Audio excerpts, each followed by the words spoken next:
hacia un budismo occidental y un dharma contemporáneo. En Occidente ya utilizamos la meditación sacándola fuera de su contexto religioso para utilizarla en el campo de la medicina y poder curar con ella enfermedades crónicas y el estrés. ¿Quién salvo el iluminado Buda podría haber imaginado que llegaría un tiempo en el que los médicos prescribirían de forma regular la meditación como un tratamiento para una amplia gama de padecimientos que incluyen el asma, el estrés, la hipertensión y la migraña? ¿Quién podría imaginarse su utilización en hospitales y hospicios para lograr agonías conscientes en los enfermos terminales? ¿Quién habría imaginado que el yoga, el tai chi y la meditación se enseñarían en los centros para la juventud, en sinagogas, iglesias y clases para adultos? ¿Quién hubiera podido imaginar que abundarían las librerías y clubes llenas de lecturas espirituales? ¿Que habría cursos para graduados en budismo y existirían más de 2000 centros budistas solo en los Estados Unidos? 3 grandes religiones, un dharma contemporáneo para Occidente. Se ha resaltado con frecuencia el hecho de que, en el transcurso de la historia, allí donde el budismo impregnó una cultura, no solo cambió esa cultura, sino que también fue transformado por ella.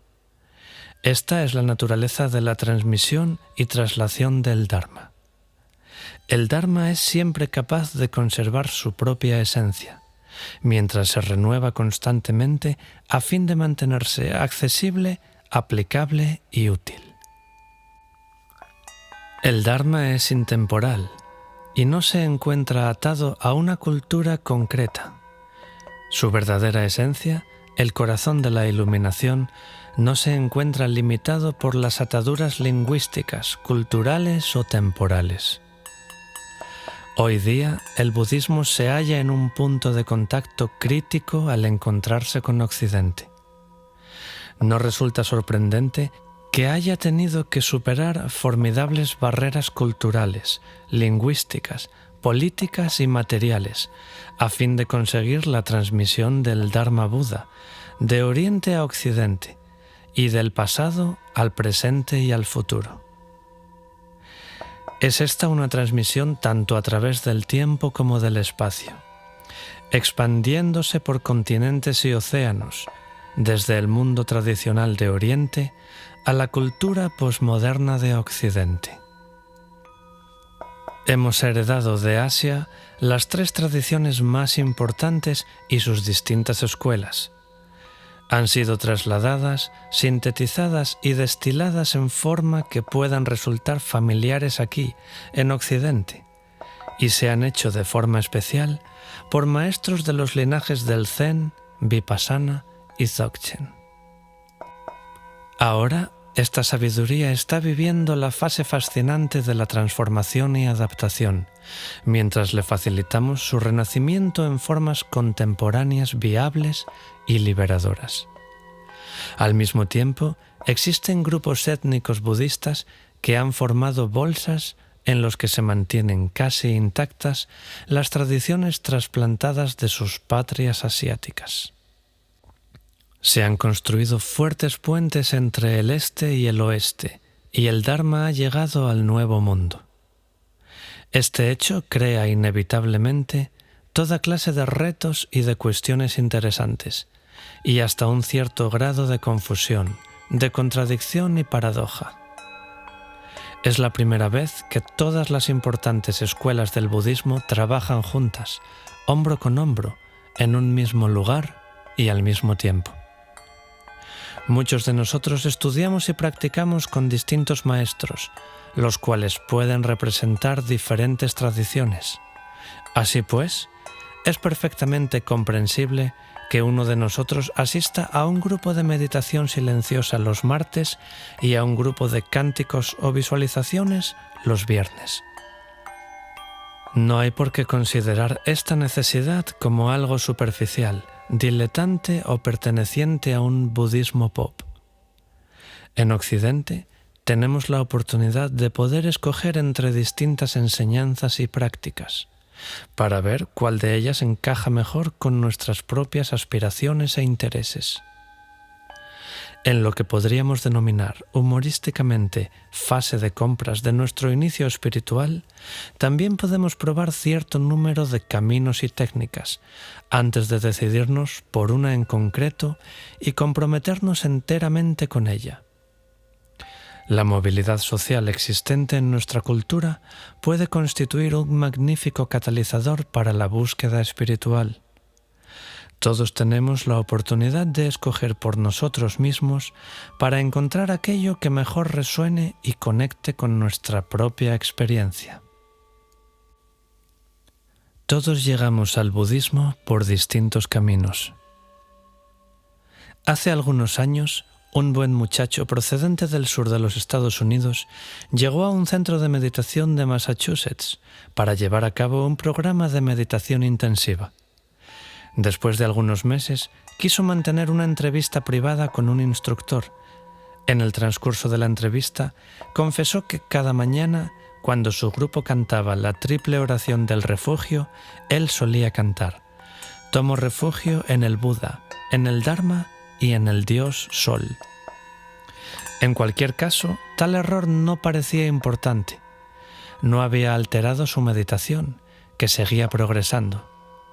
Si hubiera tenido algunos problemas por culpa de la traducción de los textos, la práctica hubiera sido igualmente válida. Como occidentales que somos, todos llegamos a las tres joyas, Buda, Dharma y Sangha, por distintos caminos. Creo que podemos decir que pocos de nosotros hemos llegado al Buda Dharma o a la meditación a través de nuestra educación familiar.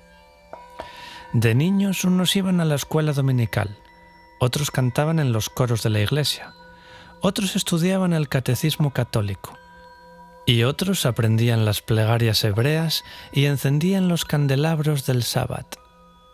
Unos se habían educado en la religión cientifista y otros procedían de familias en las que Dios estaba considerado como persona non grata. No procedemos de una cultura monolítica en la que todos cantemos los mismos himnos y tengamos las mismas oraciones. No hemos nacido en países en los que se tengan las mismas imágenes, antepasados, iconos y festividades. No tiene nada de raro, pues, que ocasionalmente se produzca alguna confusión. Formamos parte del encuentro entre este y oeste, y si bien la verdad esencial, el fruto interior del Dharma, mantiene su integridad, la cáscara continúa evolucionando y cambiando. Aunque existan diferentes maneras de ver esto, una de las cosas más interesantes de la espiritualidad budista es que no requieren necesariamente que usted abandone inmediatamente su propia fe o la fe de sus antepasados. Kalu Rinpoche decía que usted puede tomar refugio en las tres joyas, practicar el budismo y conseguir sus propios resultados sin necesidad de renunciar a su sistema de creencias. Y de hecho, mucha gente hoy practica la meditación budista, la atención concentrada o el zazen sin tener que sentirse identificados con el budismo. Mirando al porvenir. Creo profundamente que debemos encontrar todos juntos una nueva espiritualidad. Este nuevo concepto debiera elaborarse entre todas las religiones, de tal manera que todas las personas de buena voluntad pudieran adherirse a él. Su Santidad, el Dalai Lama. Creo que actualmente hay una gran necesidad de mirar hacia adelante y no hacia el pasado en nuestro acercamiento a lo espiritual. Para ser auténticos portadores de la antorcha olímpica en este mundo violento, necesitamos colaborar de forma armoniosa y eficaz, con un espíritu de respeto mutuo, de auténtica y genuina comprensión y de apertura. Hemos de permanecer muy bien asentados y mantenernos honestos, éticos, humanos e incluso ligeros de corazón, sin tener que tomarnos demasiado en serio. Necesitamos de una buena voluntad para superar nuestros pensamientos y hábitos rutinarios. Ha habido 3 oleadas en la transmisión budista a Occidente, representadas por 3 generaciones de maestros del Dharma. El primer grupo estuvo formado por maestros nacidos en Asia, que tenían una visión eminentemente tradicional. Introdujeron la meditación y las prácticas relacionadas con ella, de la misma forma que una serie de instrucciones para sus discípulos occidentales, tanto en Asia como en Occidente. La segunda corriente estuvo constituida por la generación de maestros budistas occidentales que se habían formado con los anteriores. Su trabajo consistió en trasladar los conceptos, términos y formas budistas a los estudiantes occidentales que se preparaban en sus propios países. Ahora está surgiendo la primera generación de maestros del Dharma que se han preparado exclusivamente en Occidente, bajo la tutela de maestros asimismo occidentales. Ciertas gentes de otras culturas se sienten orgullosas de haber mantenido gran parte de su propia identidad cultural. Otros se han esforzado por adaptarse y asimilar.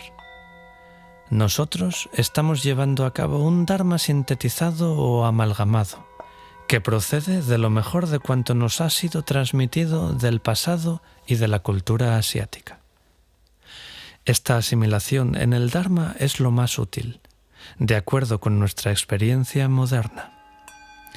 Constituye una versión actualizada de lo que el mismo Buda denominó Ekayana, el único gran camino del despertar, y con el que quería decir que todas sus enseñanzas conformaban una unidad. Es un Dharma único, una senda coherente y liberadora hacia la iluminación.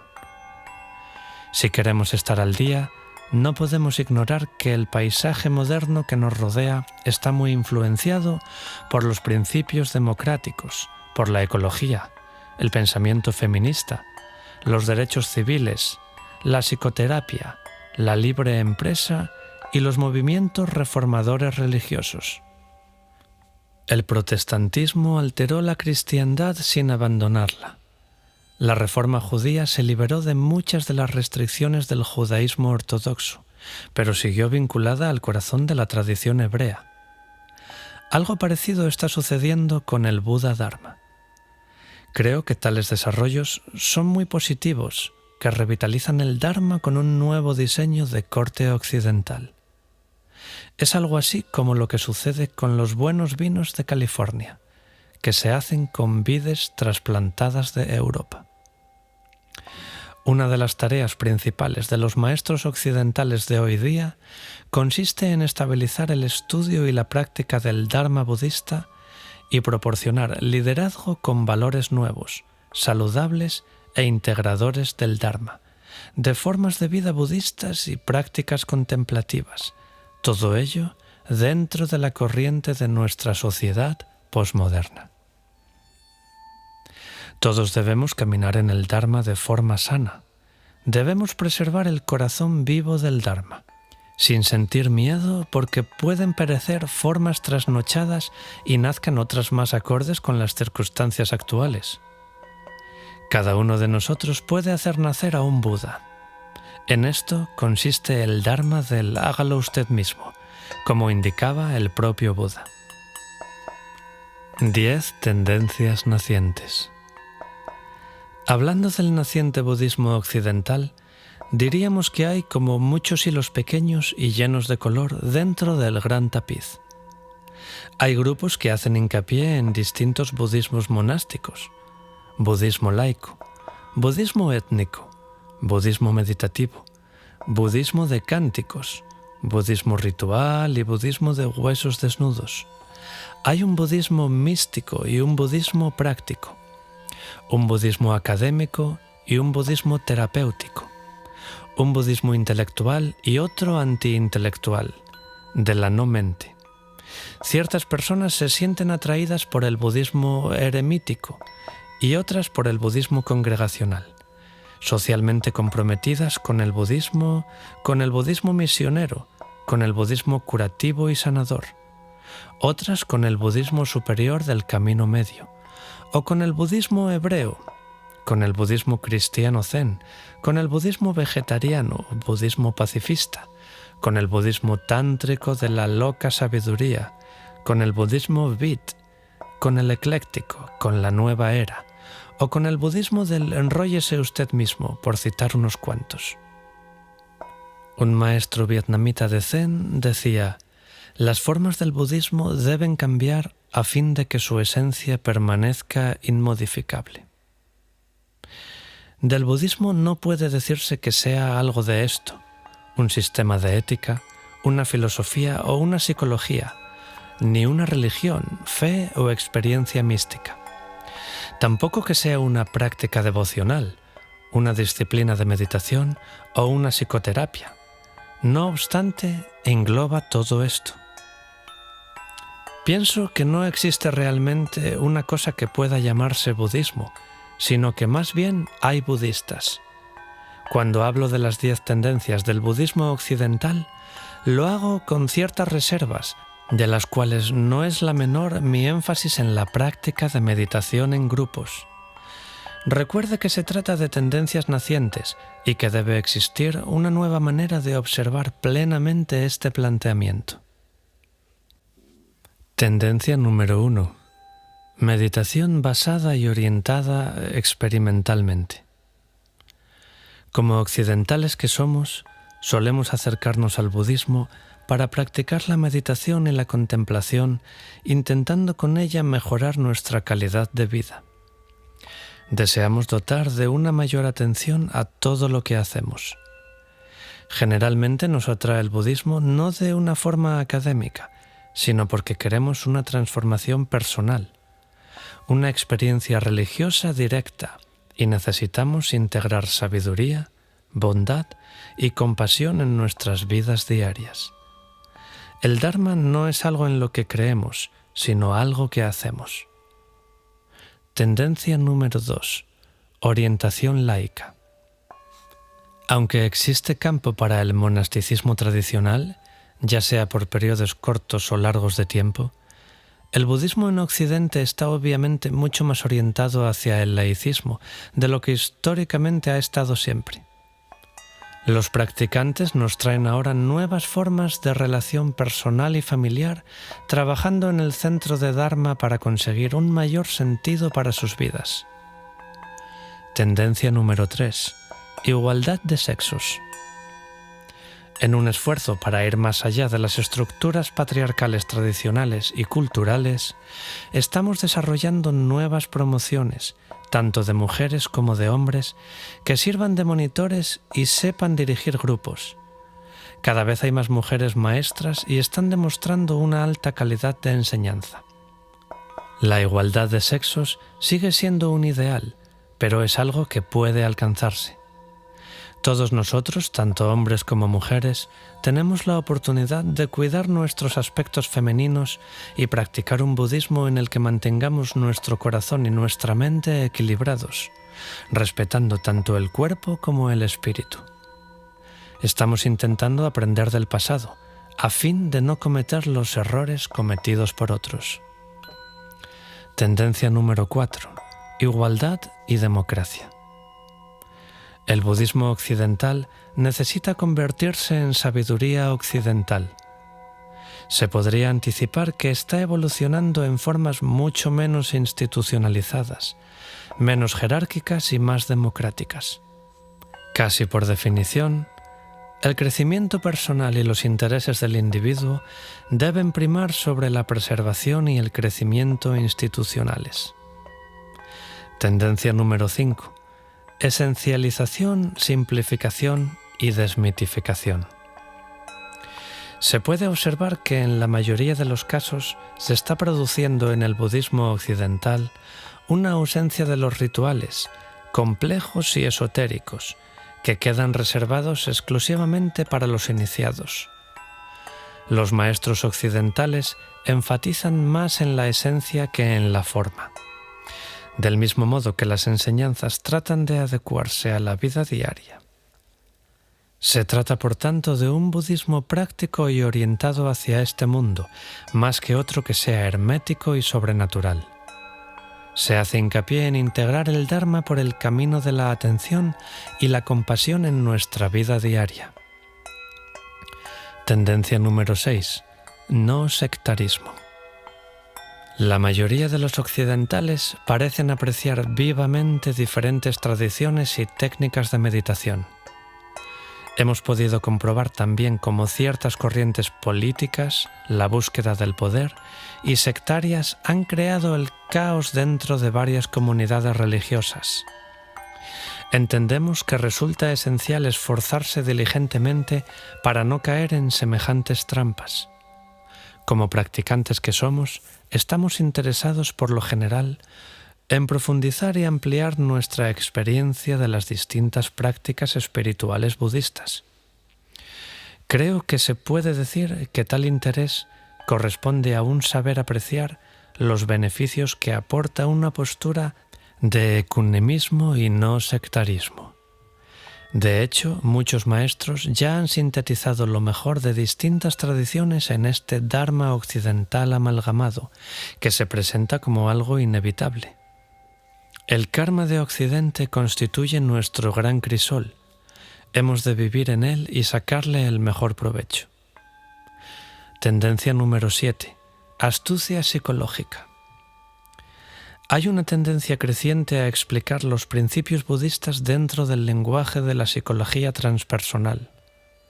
La fe y la devoción son importantes y útiles para algunos, pero la mayoría se inclinan por el desarrollo espiritual del individuo y por su bienestar psicológico y emocional.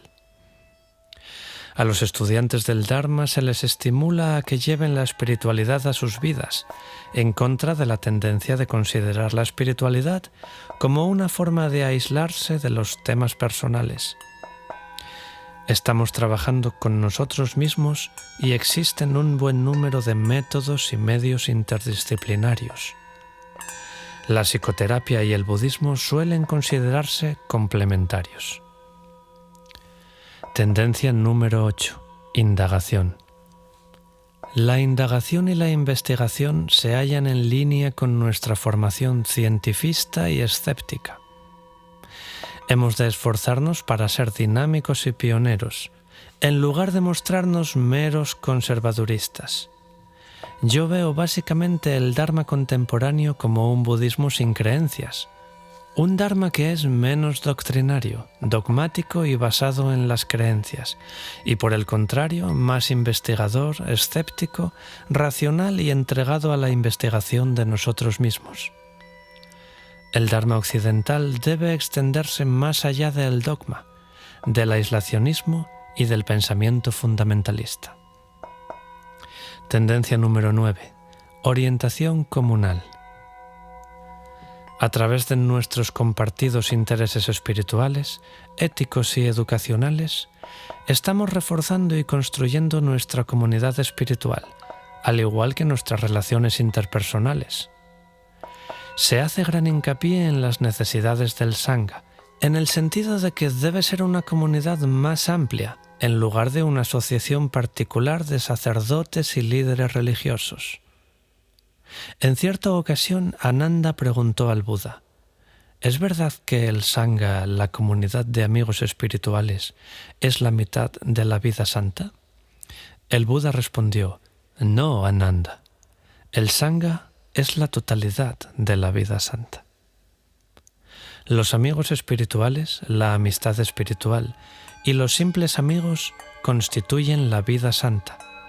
Aquí, en Occidente, en donde la gente expresa cada vez más su interés por necesidades concernientes a su crecimiento espiritual, el reto del Sangha hoy en día es proporcionar fortaleza espiritual y un entorno amoroso que sepa apoyar y nutrir a las generaciones futuras.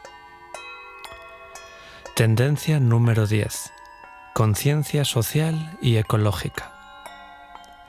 Gandhi dijo una vez: aquellos que aseguran que la religión no tiene nada que ver con la política no entienden la religión.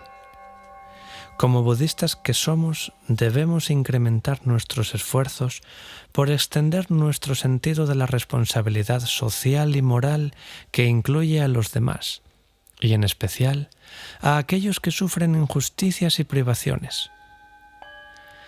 Debemos buscar maneras de expresar nuestra profunda preocupación por la naturaleza. El Sangha laico de nuestros días es como una asociación para la sabiduría y la compasión interdisciplinaria. Tal pretensión difiere dramáticamente de la imagen del monje retirado, que con frecuencia se halla aislado de los problemas del mundo. El Dharma resulta muy conveniente al modo de vida occidental. No necesita ser complicado, misterioso ni fantasioso. El Buda Dharma es una forma de vida ordinaria que incluye desde la meditación y el yoga de la relación hasta el cuidado de los niños. Entre otras cosas, incluye la íntima conexión cuerpo-mente, que puede englobar también un recto comer, un recto ejercitarse y un buen sentido del humor. Un buen maestro dijo una vez: el Dharma no es una fantasía, es como unos vaqueros, buenos para toda ocasión y para cualquier día. Tanto sirven para trabajar como para ir al colegio. Puedes llevarlos en una boda o para montar a caballo, en todo momento. Si te gusta lo que escuchas, considera suscribirte al canal y darle a me gusta para ayudarnos a seguir compartiendo contenido.